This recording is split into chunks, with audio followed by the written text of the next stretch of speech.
Okay, hi, hello, welcome. So, mod overview of my Halo MA40, which I have HPA'd with my very last one of Liam Davis Spectre's Super Cores. So got my grubby little mitts on one from the final batch, and I decided to put it in here because this shell is just gorgeous. Also, gotcha. All right, I have taken the liberty of undoing all of the screws to make this easier, and a little bit of destructive disassembly is required because of this extended butt pad here at the back. But first we'll go over the outside. So obviously it's slightly different in color. I've essentially just changed the green for a bright blue, and added some extra black in places just to bring it all together. And then a couple of silly little details here and there just to make things pop a little bit. And then one of my very own Nerfeus scar barrels on the front here. More about those in a later video.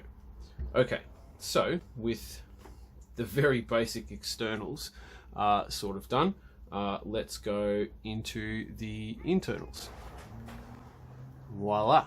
So that is a big old mess, but it's a big old shell, and there's room, and there's a reason why things are the way they are. I will go from front to back and just very brief overview of what's going on. Starting with the scar. Again, you'll have to wait for another video. Barrel is 550 millimeters of aluminium. It's a threaded barrel, which I threaded myself with a die that sucked, but it allows it to mate into the Super Core receiver, and beautiful. The cage itself, with extremely little modification, is perfect to actually clamp and hold the receiver in place. So I've utilized the cage to do that.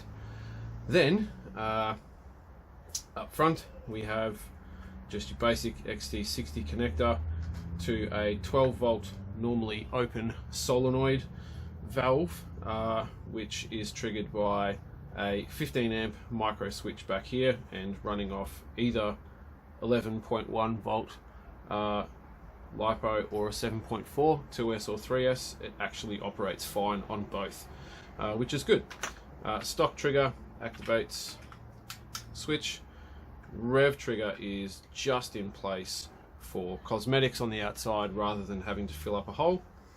And then air comes in through the Nitto fitting here, which is a swivel one. First time using one of those, and it's a really nice quality of life improvement actually. 6mm hose into the solenoid, out using multiple fittings to make some right angle turns.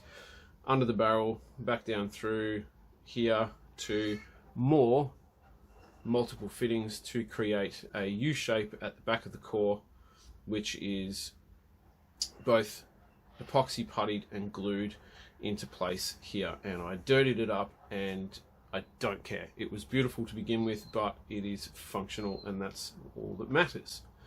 Okay, more of the jank. Magwell. As you can see here by this magwell, that is some janky ass shit. You essentially have pads that go on the bottom of chairs to space the magazine and sit it in the correct orientation here. I originally tried to reuse the catch mechanism from the back and create a guide system for that in here, and it ended up sitting the magazine just a little too high. And so I tore half of that out and solved the problem by literally tacking and gluing a piece of 16mm conduit up here. So the magazine is held in place by friction, and I should get one. Hold on. Where the fuck are all my mags? There is a mag. We're back. Alright, so let me just reposition slightly. Okay, so magazine comes in any angle you like, doesn't matter. Mag comes in and it's guided into place by this, and then up she goes, and it gets stopped by this here. So once you reach that, you're home. And then with both of the shell halves in place, that actually frictions absolutely beautifully. The core cycles like a dream. So you might ask, why didn't I use the Talon adapter and just do it that way? Well, that would have sat the magazine back about here, which meant the core would have had to sit another centimetre further back, which would have poked it further out the back and made this even bigger. So this is literally a horrible, nasty, hacked together old stock, or stock, haha, with some EVA foam pads. There's 3, and they're carved to make room for the fittings and make it look pretty. And that is the extent of the jank.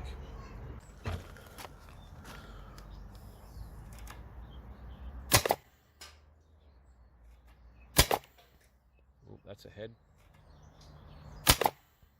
And there's 2.